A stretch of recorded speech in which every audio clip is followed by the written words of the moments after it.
Hey, everybody. Welcome to the Drone Responders conversation with the FAA and Mike O'Shea and the rest of the FAA team that are here. We're going to take a minute and just let everybody get in.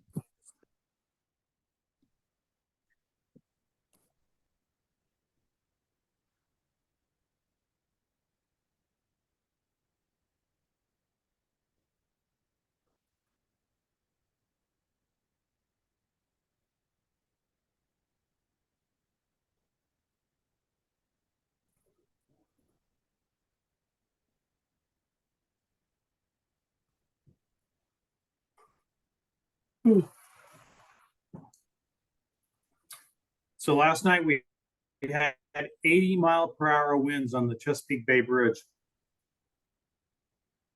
That's kind of scary. No, thank you. And it stayed open? Yeah, I was driving back from No, they should. Pennsylvania, and that was a mess. Hey, everybody. Welcome to today's webinar with the FAA with Drone Responders. I'm Charles Warner, the director. We're going to wait one more minute to 4:02 p.m. and then we're going to start promptly to be respectful of everybody's time. So if you be patient for one more minute, we'll get started shortly. Yeah, hopefully the winds will die down a little bit tomorrow or the next day so I can fly my drone to see if I lost any shingles.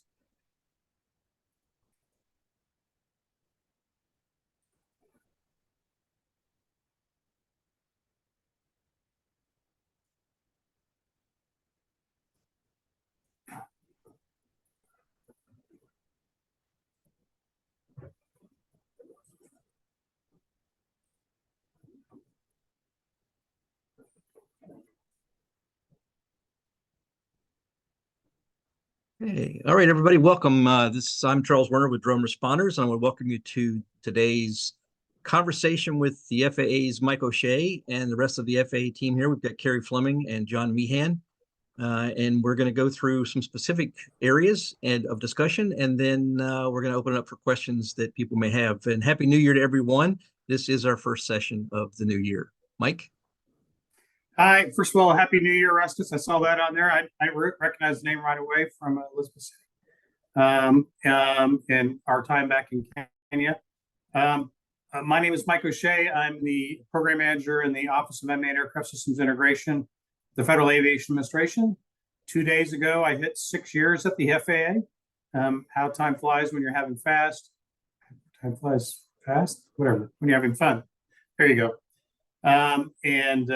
And I've been working with public safety my entire time here at the FAA.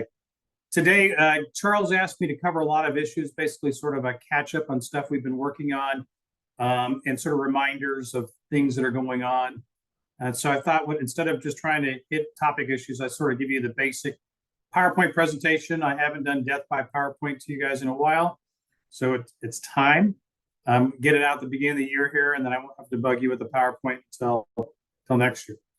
But we'll do a PowerPoint. Hopefully you guys will have lots of questions and hopefully the PowerPoint will make you think of some questions or ask for some clarification. And in the background, I've got John Meehan, who's going to be answering a lot of those questions online. We're going to talk a little bit about the SGI process, which is special governmental interest, which is basically an emergency flight authorization. And Carrie's going to handle that when we get to that point. Carrie is the manager of our Systems Operations Support Center. His folks are the one who work diligently 24/7, 365 to ensure that if public safety needs to fly, they make it happen. They're really great to work with, and we'll talk about some exciting news that we've got going on with the SGI process that hopefully will benefit public safety. So I'm going to go ahead and bring up this PowerPoint presentation. We'll go through it real quickly, and like I said, hopefully you'll have questions. Put them in the chat or put them in the questions and answer, and then John Meehan will be available to answer most of those questions. He's a lot smarter than me. Probably not as smart as Carrie.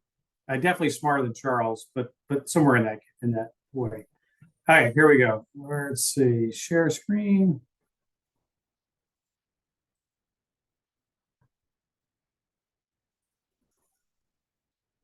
Is it sharing, Charles? Okay. Let's see if we can make this thing go down. There we go. So I always put this slide in my presentation, and it's important to recognize this. And I thought that everybody had got this message in public safety. You know, our mission is airspace safety within the FAA.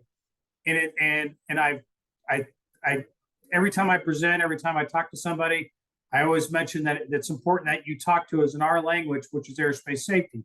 We don't speak public safety language, we speak airspace safety language. And I thought everybody got that message, but we just, and John Meehan can attest to this, we recently had a couple requests for waivers where people basically just said, we're the Acme Police Department, we're the Acme Fire Department, you know, we catch bad guys, we put out fires, so you need to give us a waiver and let us fly. And that was their, you know, their only explanation. And I kid you not, I mean, that's really what they said. And we're still getting these. And I, you know, I've tried to put the message out that you should use the waiver safety waiver guidelines, but also it's important that you talk to us in our language, not in public safety language. So don't tell us that you're going to put out fires and you're going to catch bad guys. Tell us how you're going to operate that drone safely. That's what we want to know. That's the language we speak is airspace safety. You know, we hope you catch the bad guy. We definitely hope you put the fire out, especially if you live in our communities and you're working in our communities.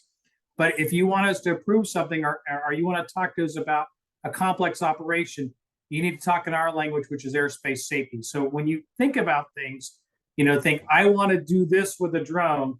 Your first question back that you should answer to yourself so you can answer to us is, how am I going to do that safely in the national airspace? Because that's what we're going to want to know. I usually put this slide up. We get a lot of people who say, you know, my state is going to ban drones from flying over, you know, whatever. And it's like, you can't do that. Federal law says that, you know, basically the operation of drone is essentially interstate commerce, or can be. And because of that, it's federally regulated. And the FAA is the one who can regulate that. You can regulate certain stuff. We've seen cities and states say you can't fly from, you know, city property or county property, but you can certainly fly over it. They can't prohibit the flight of that aircraft under federal law. Little background, just to let you guys know, most of you know this already. A lot of public safety operators out there. A lot of trust certificates are issued by test administrators. We sort of found an alarming trend. Most of you guys who are 107 operators out there, send us in the chat or the question answer. Tell us if you also took the trust certificate, just because you're curious what the test was like. It seems like every time I go someplace, I ask all our 107 operators or co-operators, have you taken the trust certificate? And almost every hand goes up.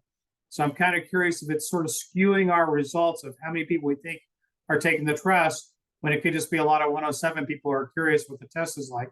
Like myself, I did it too, and took it. I'm just curious. So let us know in the chat or question and answer.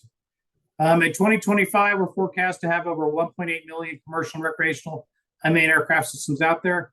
That's a lot of aircraft. Obviously, they're not flying 24/7, but that's a lot of potential and a lot of risk in the national airspace. Most of you know Lance is now available with more than 700 airports. We're looking to increase that. And our Before You Fly app is being used every day. And it's being updated currently as we speak. We get a lot of questions about, do I need a license? And you would think that most of the people on this call would know the answer is yes. I know I need a 107, I need a COA, and, you know, I need a, you know, 44807, you know, whatever you need to fly. But we're still running into public safety agencies who call me and say, Mike, we have a little concern. We've been flying drones. Were we supposed to get some kind of a license? Were we supposed to register these drones? And the answer is, yeah. And I'm on the happy-go-lucky side of the FAA. I don't do enforcement. I'm not a cop anymore. My job is to help and support public safety. So, you know, I help them walk them through. But it's important you realize that, yeah, you are required to have either a Part 107 or be operating under a COA, or if you're operating just for fun at home, or your kids operating just for fun at home, they're required to have taken the recreational safety test, which is called the trust test. And then also, you know, there's, do I have to register the drone? And the answer is, if it's over 0.55 pounds, you do. Even if it's under 0.55 pounds, if it's being used for other than recreational purposes, it has to be registered as well. And recreational purposes for us means anything that's only for fun. And so if you have to ask yourself, is this just for fun? And if it is, it's probably recreational, but if it could benefit you or somebody else, it's probably not just for fun. My HOA always wants me to take pictures of the flooding ponds or damage to rooftops and that kind of stuff. That even though I don't get compensated for it, and it is kind of fun to fly those missions, it benefits somebody. It benefits the HOA. So you're required to have a Part 107 or operating under COA to conduct those operations. So it's important that anything other than recreational use requires that you have either a remote pilot certificate or you're flying under a certificate of authorization. And so when you approach somebody who says, you know, you say, how are you flying? And they say, I'm flying for recreational. The next question should be to them, good. See, can I see your token trust test, your proof that you've taken the aeronautical knowledge test online? And if they don't have that, then they're required to be 107 operators because they have not met the requirements of operating as a recreational operator. If somebody's taking using that drone and they're taking pictures that they're going to put on their for-pay or advertising, heavy YouTube channel, then that is not a recreational operation. That is a 107 operation, and they're required to be licensed as such. We also get questions about, do I need a license if the drone is tethered? And it's funny, we had a agency contact us and said somebody in their town was trying to operate a 200-pound drone that was tethered that would wash windows of skyscrapers. And the people contacted them saying, we know that the FAA has told us that we're not required to be licensed because we're tethered. And that is absolutely untrue. All unmanned aircraft systems operations are regulated by the FAA. The only exemption for tethered aircraft operations is we have publicly actively tethered unmanned aircraft systems, which are operations of a UAS that's 4.4 pounds or less.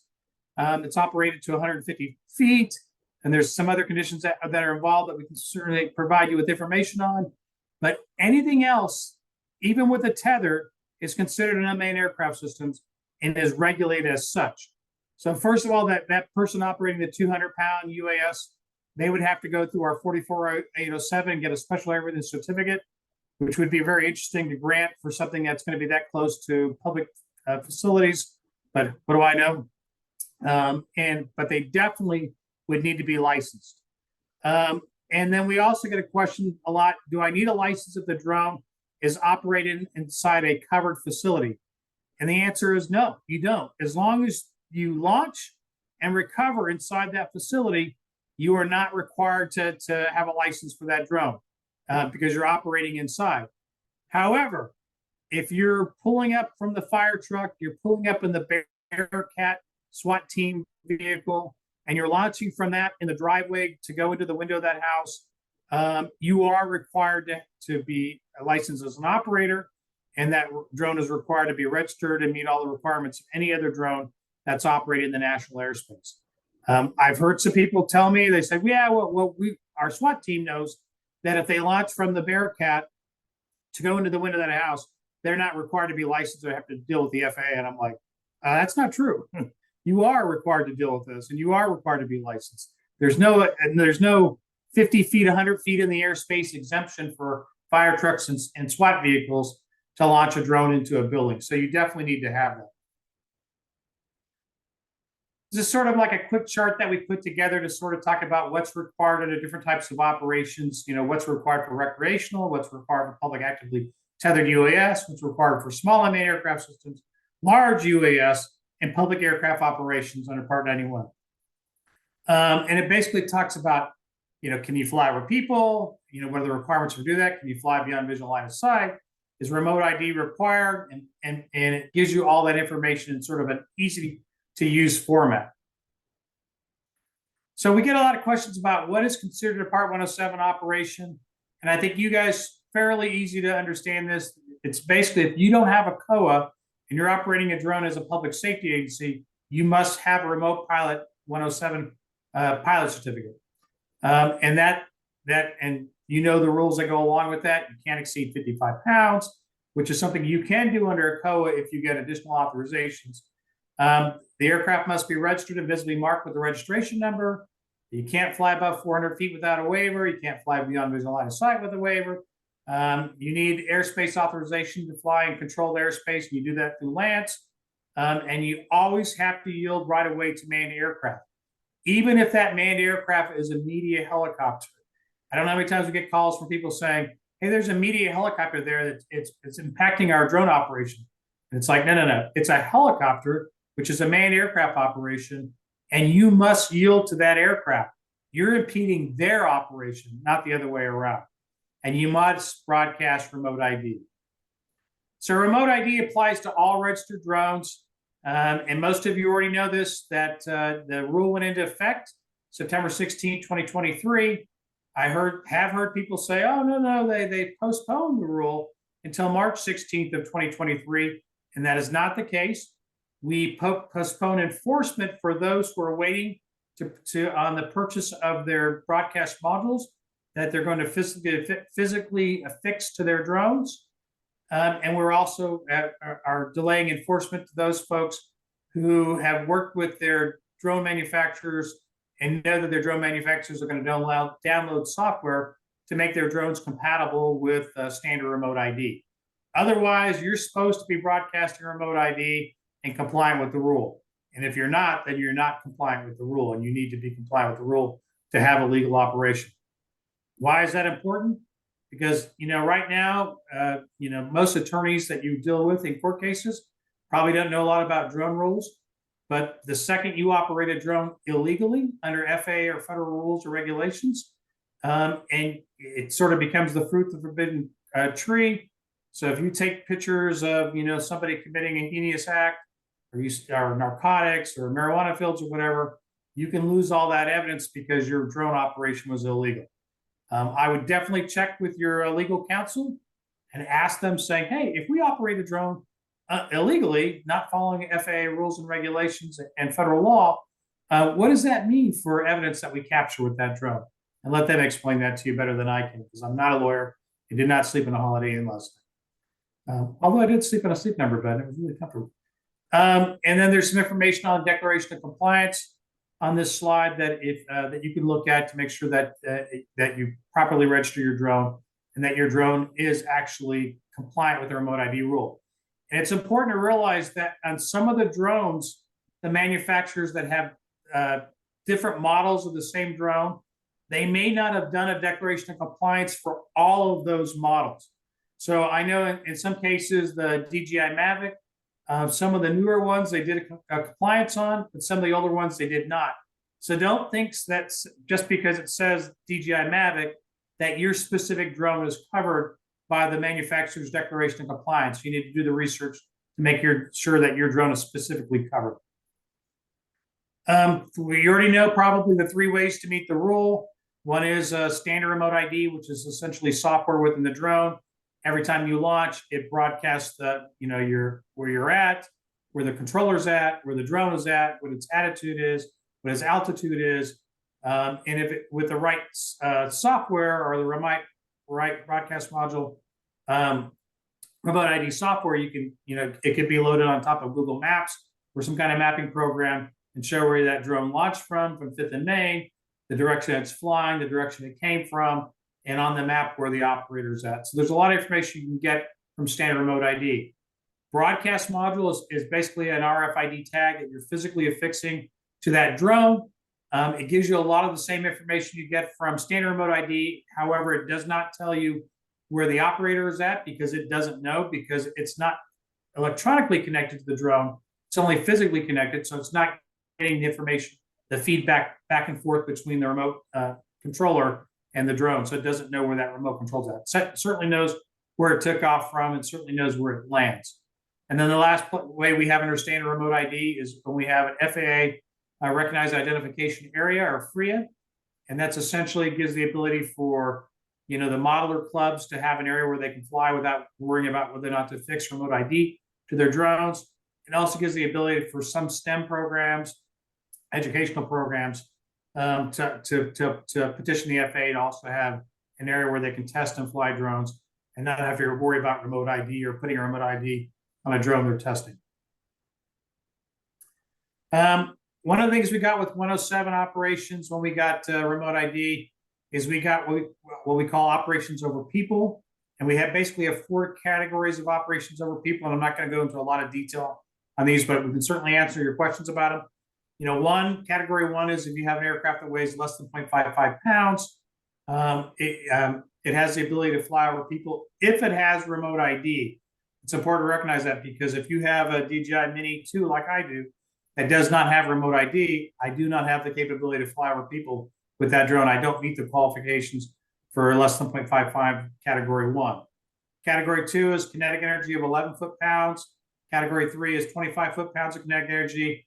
And category 4 is if you basically go through an airworthiness certification process, and your operation will be based on the approved flight manual, that what that drone can do and what it's allowed to do. It's also important to remember that any drone that you have in the categories 1 through 3 cannot contain any exposed rotating parts that can lacerate the human skin upon impact with a human being. And I've had, I think I'm up to 5 calls where people wanted to Zoom and show me that they could stick their fingers in the props and it did not lacerate them. And that's not how we look at stuff.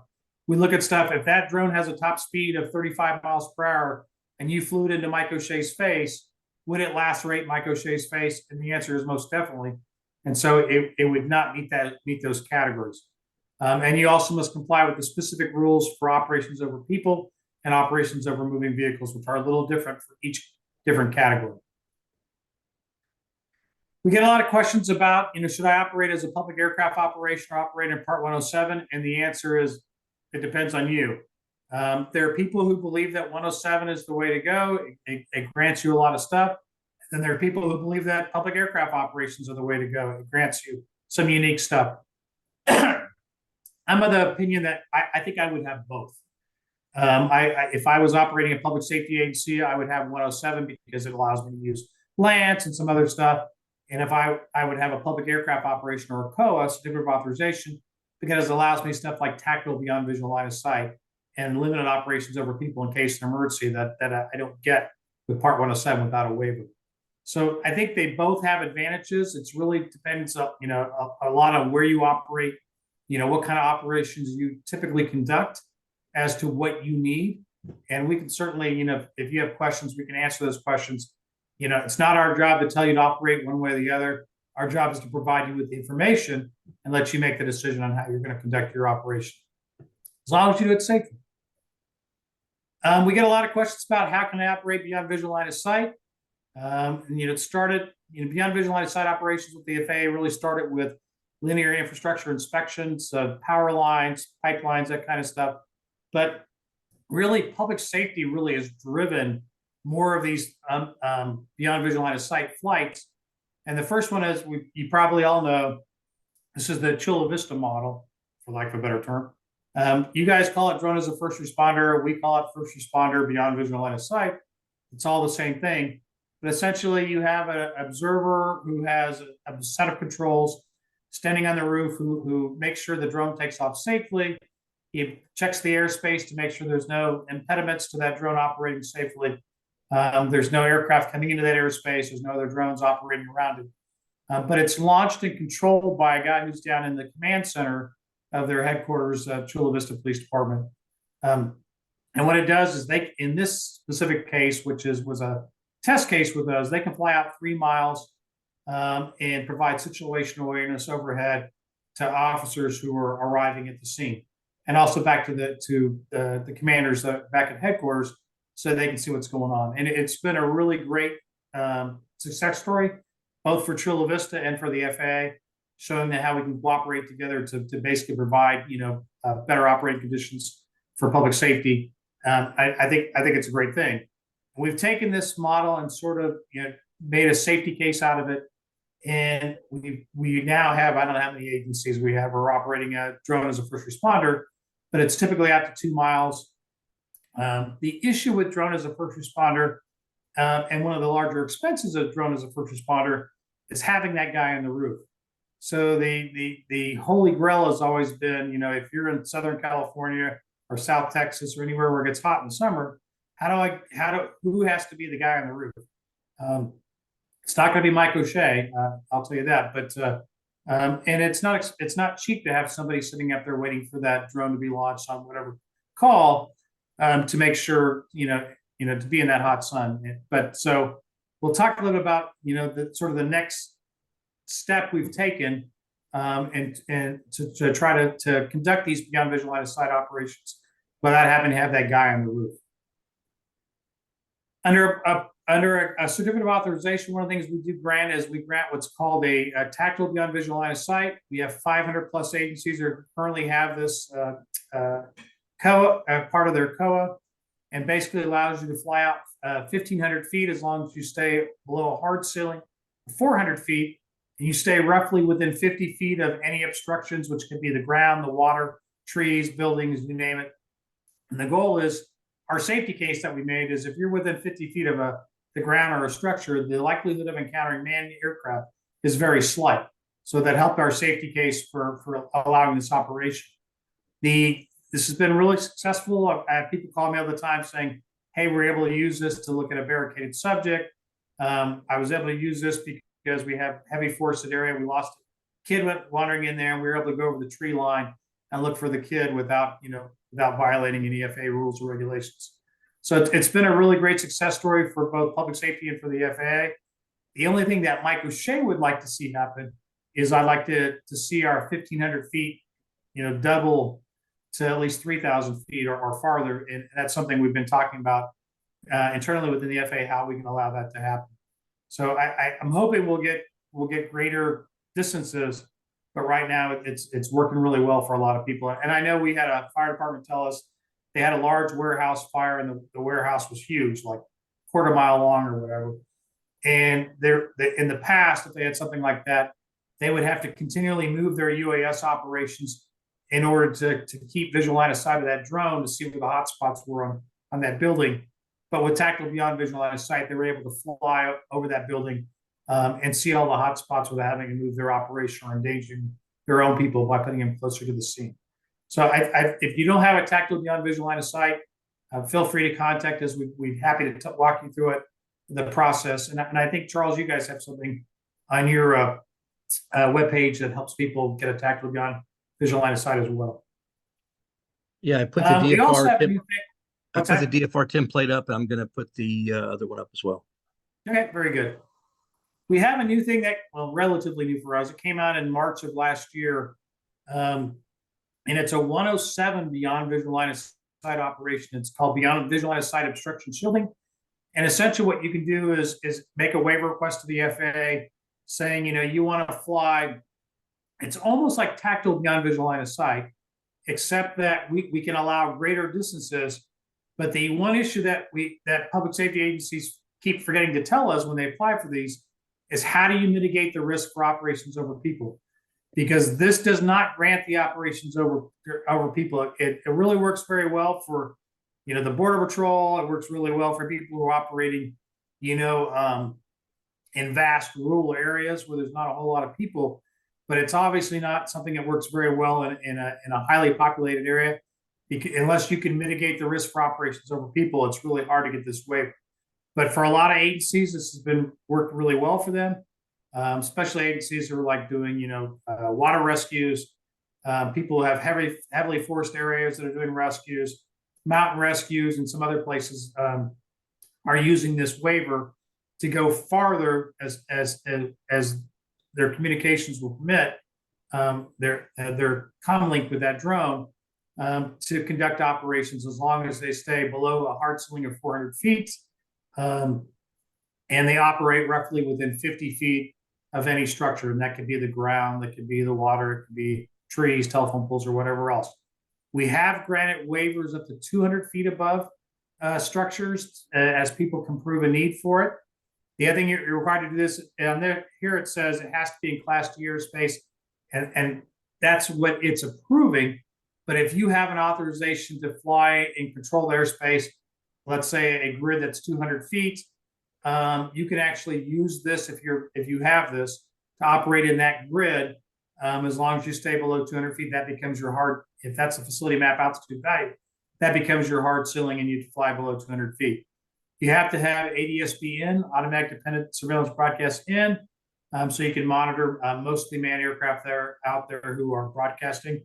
It says here it's daytime visual meteorological conditions, but if you have the proper lighting and training to conduct operations at night, you can use this at night as well.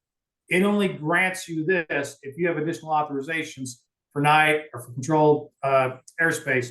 You can use this along with this, but it doesn't grant you those with this waiver. So we talked about that guy on the roof and how hot it is in the summer and how it's probably not the best job to have, and it's not going to be Mike O'Shea's retirement job. So one of the things we've been doing is working with the Pearland Police Department in Texas. And what they did is they put a camera system on top of that water tower you see in this picture that can see 360 degrees and sees out, a mile plus, and it can detect any aircraft up to the size of a bird or down to the size of a bird, and basically tell you whether or not it's going to be a conflict with their drone operation. And the way they do it is they have their command center that's in their police headquarters. But at one of their fire stations in the city, in a fenced-in area behind the firehouse, they have basically a drone in a box, and they have a camera that basically lets them know that there's nobody in that area. It's safe to launch the bird. And when they get the call, they check, they open up the drone in the box, it launches up to 100 feet or 200 feet or whatever it is, and make sure it goes through all its checks to make sure it's got GPS connections and everything else. And then it flies off to whatever the location of the incident is.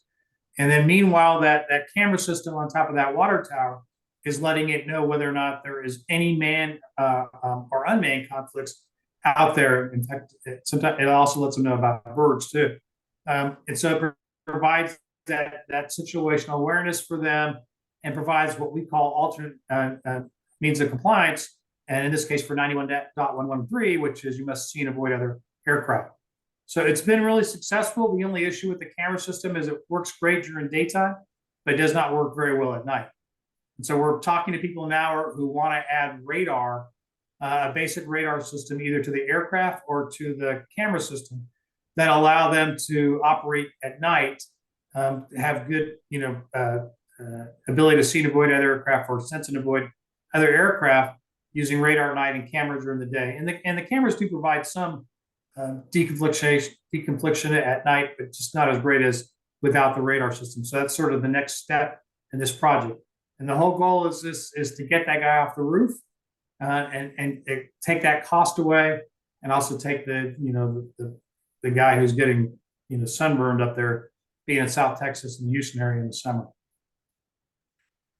Most of you guys know about Lance. I'm not going to go into a lot of detail about it, but just remember that the grids here, if it says 400, 300, 200, that's your hard ceiling for an operation if you get approval to operate in those grids.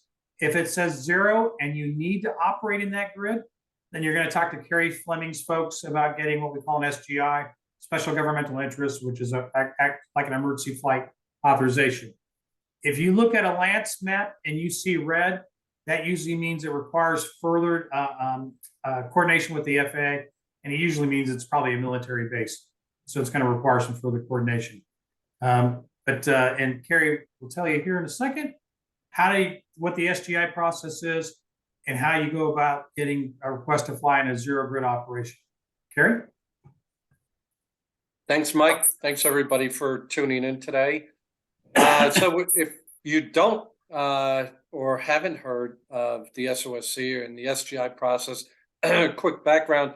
So the Systems Operations Support Center operates 24/7, 365, and they may not be in the office between midnight and 6 a.m., but they answer the phones. They all have extensive backgrounds in airspace and air traffic. So they understand the air traffic point of view, and they understand what their role is in the SGI process. SGI means that it's a special governmental interest waiver or an amended certificate of authorization. So as Mike has already gone through a lot of the slides, so you'll know if you're either a Part 91 or a Part 107 or some combination of each. But you're going to call my team when you need to get into that airspace. You need to get into that zero grid, or you need to get into restricted airspace, or it's beyond your current jurisdiction. So you call my team, and I've only heard good things about them. I hope that continues, because this is something that is very important to us, very important to the FAA, and it's very important to you.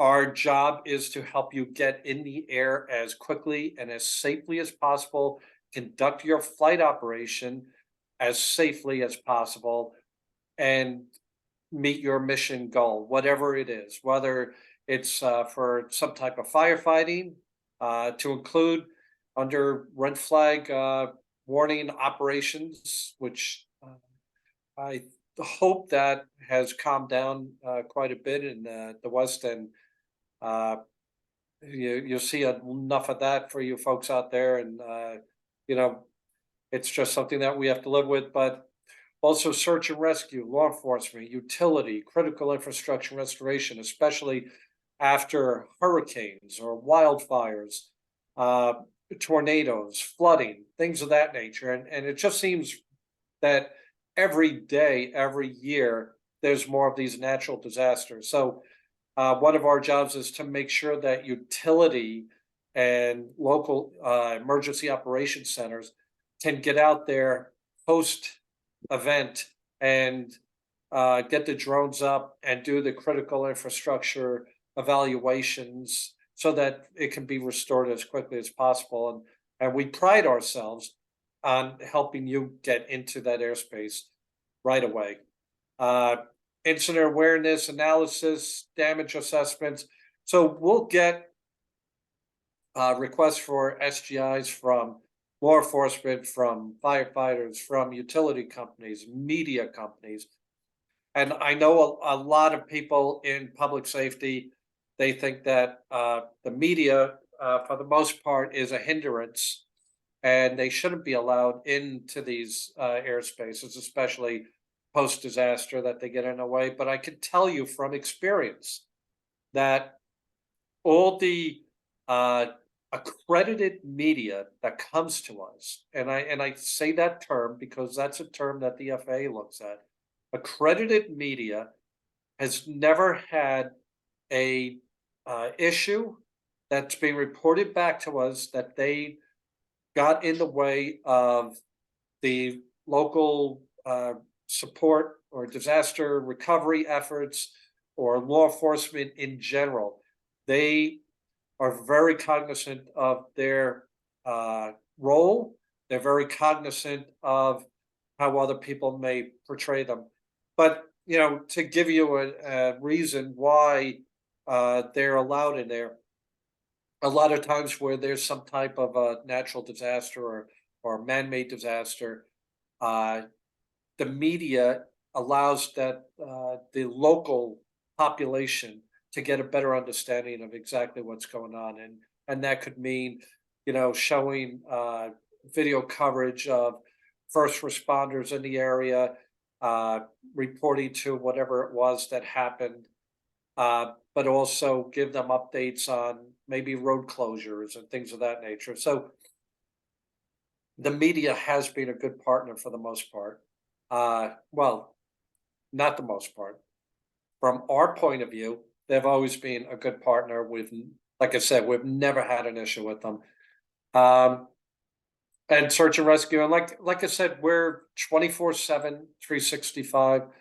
Our operations have expanded. We're actually bringing on a couple of more people that will assist, especially this year. We have an election coming up.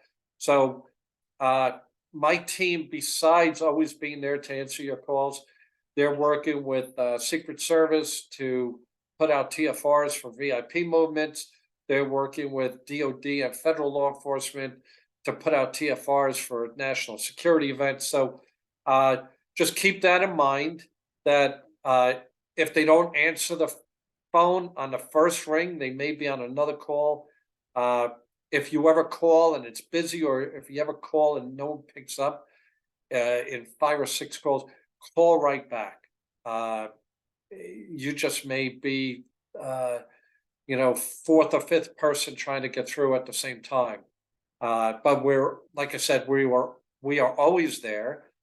And I think Charles can attest to that from many years of dealing with us, and also talking to a lot of you out there, and being that other part of the FAA that is there to help you out. So if Lance isn't going to work, you don't have time for drone zone, your COA is in process, you come to my group and we'll figure it out. We'll always figure out when you can get airborne.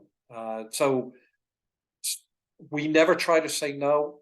Sometimes it's, we can't right now, but we will get you up and airborne as soon as possible. Depends on what exactly is going on. And I don't know if there's another slide in here for me. Kerry, you had one question that said, is SGI just for airspace, or is it for waivers too?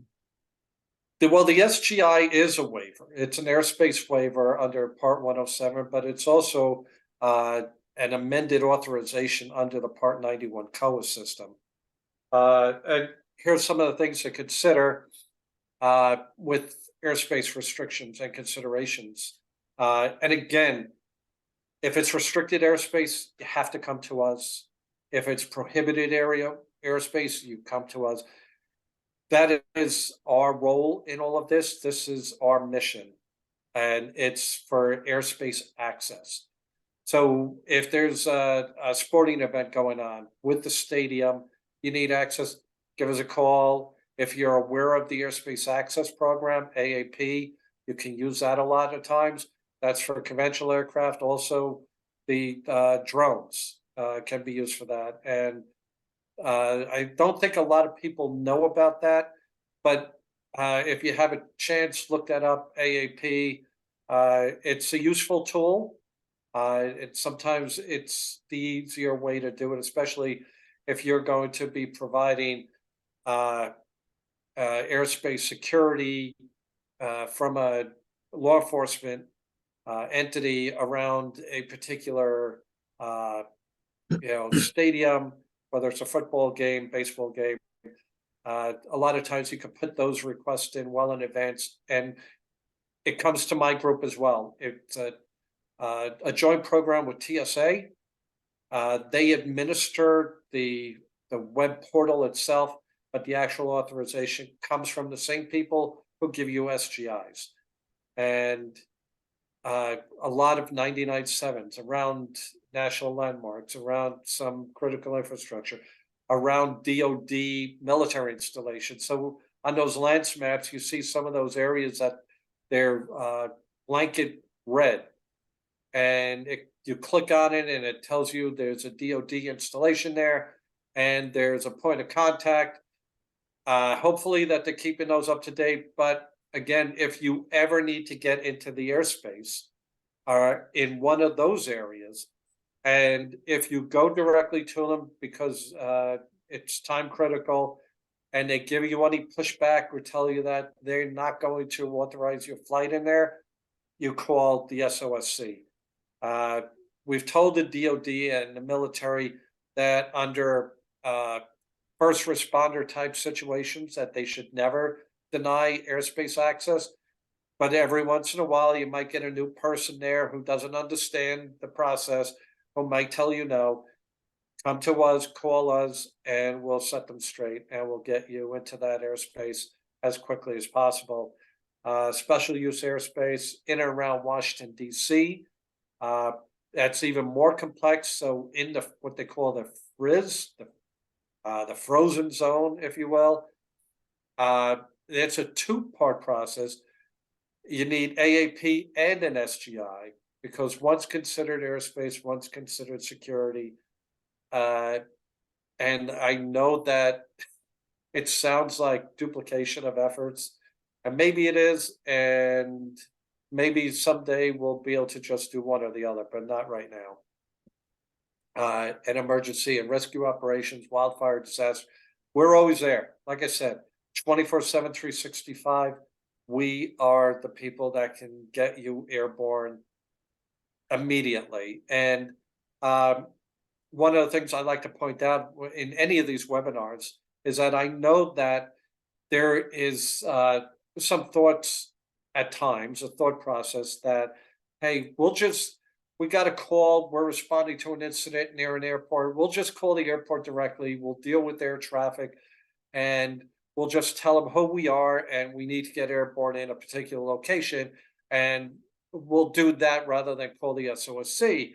So it takes you 10 minutes, you get to that location, you call the airport, and they tell you that because of traffic operations, they can't approve that right away. So maybe there's a 3, 4, 5 minute delay. But if you get that call and you're driving there and you call the SOSC, by the time you get to where you're going, we'll have already made the contact with air traffic. We'll have worked on whatever mitigations are needed, and we'll also have that authorization waiting for you by the time you get to where you need to be. So 99% of the time, you cannot get it any faster than through us. And I like to point that out because it's just true. And then you're covered. You have an SGI for safety situations. Everybody knows what's going on. And then for your program, you have a piece of paper that said that you were legal that day. Next slide, please. And Carrie, I put in the guidelines that we got from you from our website, and John Meehan put in the form that we'll go over some of the questions you asked. Okay. This isn't you. Unless you want it to be you. Is this for John? Nah, this is just in general. This is, and just let me know, we get a lot of questions about counter UAS and both in detection and mitigation. And what we always try to do people is point people to the advisory circular that came out from, not circular, but the advisory that came out from DOJ and the FAA and Homeland Security that talks about really what you can and can't do. And I was at a conference in December where somebody got up and said, the FAA is prohibiting us from using counter UAS. And that is not the case. We have nothing to do with that whatsoever at all. It's actually federal law, and federal law says right now, the only people who can use counter UAS in terms of mitigation, and for us, counter UAS is both detection and mitigation. The only people who can do the mitigation part of that is the Department of Justice, Department of Homeland Security, Department of Defense, and Department of Energy. It has nothing to do with the FAA whatsoever. It's federal law. And we don't tell people they can or can't. In fact, we do not have the authority to use counter UAS. We have the authority to test it, but not to use it. In fact, when we're going to deploy counter UAS systems at our ports, that'll be done in conjunction with DHS and the Transportation Security Agency. We don't even have the authority to operate. So it's not the FAA that's telling you can't operate. It's federal law. And it's important that if a vendor sells you a system and says, oh, it's legal, it isn't. And if you're looking at a detection system, I would definitely read this circular, and I would sit down with your legal advisors and determine whether or not you are or are not violating the wiretap laws, because more than likely you are. It's depending on what kind of system that you're looking to deploy. If your legal counsel is fine with defending you against a federal lawsuit, then do whatever they tell you to do. But make sure that you're operating legal. And we have had some people who have purchased mitigation systems, not realizing the unintended consequences. And in one specific case, we had an agency who did not deploy it, thank gosh, but they had bought a system they were going to use to stop drones from flying around their port, which just happened to be right next to an international airport. They were going to deny GPS, which would not have been good for the airport, would not have been good for the boats that are in their port, who are using GPS for navigation. And so our biggest concern with unmanned aircraft system or with counter UAS is unintended consequences of using those devices. And that is the FAA's role in the law about the counter UAS, is those agencies are supposed to coordinate with us to make sure there's no unintended consequences of using those systems in the national airspace. But we do not prohibit we don't allow or prohibit the use of counter UAS. That's not us. And Mike, if I could interject one thing, and sort of tied into that is any event that you may believe should have detection or counter UAS mitigation type equipment there. Also, federal law stipulates that we can only receive a 99.7 TFR, which is generally tied into UAS events. So you'll see TFRs out there that will only apply to UASs. We can only accept those requests from DOD or federal law enforcement. So I know that a lot of times with state and city, local, tribal, territorial, you may have an event that you believe has some security concerns, maybe local threats. The only thing I can tell you is go to your local FBI, share that with them, and request a TFR with their support through them. And if there is enough of a threat to whatever it is in that local area, that event, they will probably want detection equipment there at the very least. And if it's a big enough event, they just may show up with counter UAS equipment run by these federal entities that have the legal authority to do so. So if you ever ask for a TFR for keep UASs out of an airspace, just know that we do not have the legal authority to accept that from anybody except DOD and federal law enforcement. Thanks, Mike. Charles, do you have a comment? No, I just want to make sure that people understood mitigation is a wide range of things. It's really anything that affects the drone's navigation or operation. You can't interfere by jamming. You can't interfere by physical, takedown, those kind of things. Good point. This slide is something I always try to put in all my presentations, and it's just important to remember, most people on this webinar are usually sort of the old timers who've been operating for a while. But those of you who are new, it's important to realize that whether you're operating under Part 91 or you're operating under Part 107, you're the ultimate responsible party for that operation.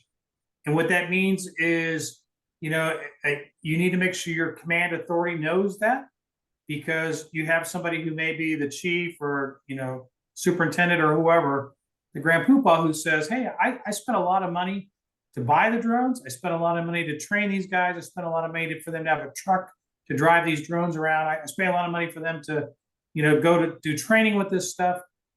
When I need them to fly, they need to fly. And they need to know, your command authority needs to know that you're the ultimate responsible party for that flight. And there are times when you will not be able to fly. The drone is not working right. The winds are too high. It's too damp for the type of drone you're operating. You went out with the boys or girls last night. You had several beers, not thinking you're going to be called in, and it hasn't been 8 hours bottle to throttle. There are a lot of reasons that you can't fly, and they need to recognize, hey, boss, I can't fly because of whatever, and they need to realize that can happen. And I have a site there on this slide. It's New Mexico State Police, where they had a helicopter operation where they ran their risk matrix, and they should not have flied, but they according to the NTSB report, there was some command influence to make them fly, and of course they crashed and burned and people died, and it was bad. So it's important to realize that you're the sole authority. You're the one that's going to be held responsible for that flight, and you need to make the determination that you can conduct that flight safely within the rules and regulations and federal law. A lot of resources, contacts out there for you. The best one I think is UAS help at FAA.gov. Those guys are in the office from 6 in the morning to 6 at night, Monday through Friday. I call them to ask them questions because, you know, the rules change, it seems like, all the time, or I just haven't dealt with something in a while, or I get a question about agricultural operations, which I don't do a whole lot with, but a little bit. And so I want to make sure I give people the right answers. So I'll reach back to them to ask questions, and they'll give me the rules, the regulations, the sites. They're a really, really great resource. These folks, the support desk, they're all experts in drone operations and the rules and regulations, and we count on them, you know, to assist us, and you should count on them to assist you as well. All of you live in the United States, mainly, I think, and if you do, you are in a territory for a LEAP agent. An LEAP agent is a law enforcement assistance program agent. There are special agents in the FAA who conduct civil investigations, and they're a really good resource for any operation you're going to conduct that's aviation related, or if you recover a drone, or you want to know something about a manned aircraft. I know in our case, where I used to be years ago, we contacted the LEAP agent because we had aircraft landing at 3 o'clock in the morning. We were curious what they were landing in our little airport at 3 o'clock in the morning every night. We were wondering, is it a drug operation? You know, what rights do we have to make contact with the pilot? What can we ask to see, and that kind of stuff. And the LEAP agent was actually able to help us. And it turns out they were delivering banknotes. They did it every night or something. It was something really that wasn't not a big deal, but it was great that we were able to reach out and get somebody who could assist us and actually teach us about what we can and can't do, and making contact with both operators of manned and unmanned aircraft. But the LEAP agents are great folks. And I always tell people, find out who your LEAP agent is, reach out to them and say, hey, we're the Acme Police Department or the Acme Fire Department. Next time you're in our area, could you stop by so we can meet, and make that connection? Because as you all know, public safety is all about connections. So it's important to figure out who that person is so they can assist you with your program. A lot of resources online. Go to FAA.gov /UAS, and you'll see all kinds of resources. If you go to public safety and government use, there's some toolkits for public safety that help you with your operation, but also help you with dealing with potentially illegal unmanned aircraft systems operations. Here's some resources and contacts. You can get a hold of the help desk. You can actually do a web form with them now and request assistance through FAA.gov /drone help. You can call them at 844-FLY-MY-UA. LEAP is easy to get a hold of. They're LEAP at FAA.gov. You can get a hold of me at this address. You can get a hold of Steve Pansky, especially if you're asking a question about COAs or your public declaration letter, or you're having issues with CAPS. And John Meehan is a great resource for asking about what's going on in flight standards, what are the rules and regulations. And then, of course, Carrie's folks at the Systems Operations Support Center can be reached at that telephone number or that email address. So hopefully this presentation has pinged some questions, some clarifications that you need. I know we basically provided a lot of information in this presentation, and don't expect you to understand everything and understand all the rules and regulations completely. But our goal here in the FAA and our public safety team is to sort of be that resource that you can reach out to when you have questions, especially about complex operations. If you need to, if you have questions, there are a lot of good people who want to provide assistance to you. We want you to fly legally. We want you to fly safe. And we would rather, instead of saying, hold my beer, watch this, we'd rather you say, hey, Mike, can I do this? And the answer probably will be, yeah, you probably can, and we'll tell you how to do it. Or if it's an emergency, you want to do it through Carrie's folks.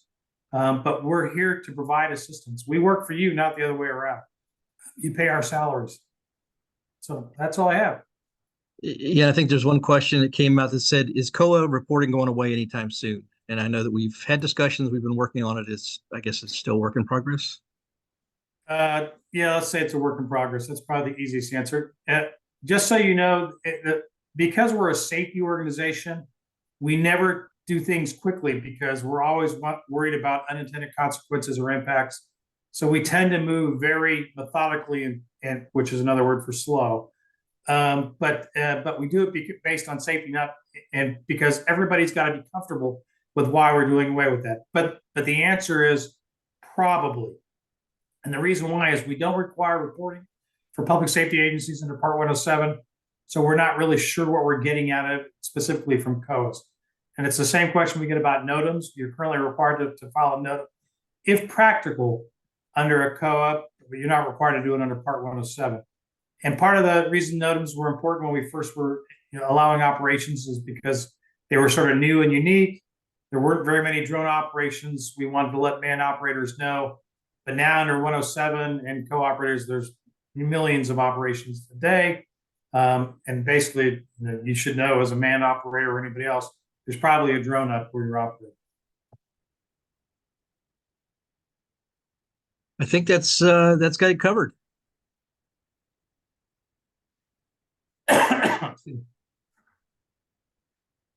And as always, John Meehan is a great resource if you have questions. And he's a really great resource. He's been putting together some presentations. I'll probably do another one soon on encounters between manned aircraft and drones and how quickly it can happen and what the impact can be. And I know that they've been talking about a case that just occurred down in, I think, Daytona, Florida, John? Charles Werner. Yeah, I'm here. Yeah, we just had what looks like to be another midair collision between a drone and a helicopter. That'll be 6 confirmed. That'll be the 7th confirmed and 6th. There's about 13 in total that we think there's been in the United States since 2017. Get your heads up out of the screens in the sky. They come up on people before you know it. Yeah, we used to hear. I hear people would say, "Oh, I'll know a helicopter because I'll hear the thump, thump, thump, thump, thump." But I know when we were down in Pearland, the system that they were using, the camera system, picked up 2 Texas Air National Guard Chinooks, Army National Guard Chinooks, flying over before we heard them. So I mean, don't count on the fact you can hear a helicopter as a way to mitigate or deconflict that operation. I mean, we got a little bit of time, so there's a great advisory circular out there, 90-48 Echo, which talks about the reaction time of undistracted pilots. It's 12.5 seconds. The Navy did a big study, and 12.5 seconds of me flying my Jet Ranger at 100 knots is a half a mile. So if you can't see down to the horizon and a half a mile in all directions, your risk has gone up, just so you know. So, use visual observers, get your heads up out of the sky, out of the screens. If you're going to be looking at your screen, get some visual observers, put them up on the top of the building, looking around. But every time there's been a collision and we've talked with the drone pilot and the helicopter pilot always says, "I never saw the drone." And the drone pilot always says, "Geez, I didn't see the helicopter until it was too late." Word to the west. Hey, Charles, how many people responded by saying that they also took the trust test? Do you know? There was about 15 people that said they went through it just to see what it was like. There was one mention in here that some people were taking were told they have to take the trust program because they thought that Part 107 didn't cover recreational flights, which wasn't true. If you're Part 107, you don't need trust. You don't, other than if you want to fly under the if you want to, other than business, right? Everybody who's on this call, if you're public safety, you'll never fly under 44809. You'll only fly as either a public aircraft under Part 91 or as a civil aircraft operator under Part 107. But if you decide, hey, I'm going to take the kids out and I'm going to operate under 44809, then you have to take trust because you're trying to operate under 49 USC 44809, and you have to comply with all of those 8 limitations. If you miss any of those limitations, you bounce back into Title 14, which is Part 107. But If you have your Part 107 certificate, you can fly recreationally, but you're operating fully under Part 107 to do that. So that's the kicker there. All right. Well, guys, as usual, thanks for a great webinar. We had a great attendance. We had 138 people on today, and great way to start off the year. Awesome. So And hopefully we won't bore you. I won't bore you at least with another PowerPoint, death by PowerPoint from Washington, D.C. for at least a year. That's my promise to you. Yeah, so just to remember these are recorded. They will be on probably tomorrow on our Drone Responders YouTube channel, along with the previous ones that we've had. So the full program and any of the information you were looking for will be in that presentation online. So again, thanks for everybody for being here, and we'll see you, just so you know, every month, the second Wednesday at 4 p.m. We'll be here to talk more about FAA and public safety. Thanks, Charles. See you guys. Thanks, everyone.